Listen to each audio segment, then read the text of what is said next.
Ko'pchilik vanna tanlayotganda vanna qancha uzun bo'lsa, shuncha yaxshi bo'ladi, shuncha komfort bo'ladi deb o'ylashadi. Ugulovoy vannani bo'lsa, vaqti komfort orzusi sifatida ko'radiganlar bor. Lekin bu shunaqami? Videoni oxirigacha ko'rsangiz, bilib olasiz. Vanna uzun bo'ladigan bo'lsa, odam unga yotganda pastga tushib ketaveradi.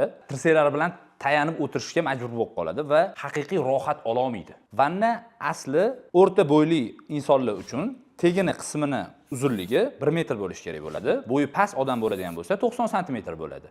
Agar bo'yi balandroq odam bo'ladigan bo'lsa 140 santimetr bo'ladi va undan ham yuqori bo'lishi mumkin. Bo'yiga qarab o'zgarib ketaveradi. Bu yerda faqat vannani tegini qismini uzunligini aytib o'tdim. Tepa qismini uzunligi sal boshqacharoq bo'ladi, ya'ni kattaroq bo'ladi. Maslahat beriladiki, vanna olayotganingizda iloji bo'lsa, o'sha vannani borib ko'rib, ichiga tushib, o'zingizni bo'sh qo'yib yotib ko'rishni maslahat beraman. Agar unga imkon yo'q bo'lsa, internet magazinlardan vanna sotib olayotgan bo'lsangiz, bemalol razmerlariga qarab sotib olishni maslahat beraman. Shu va shunga o'xshash interyer sirlarini bilish uchun kanalimizga obuna bo'ling.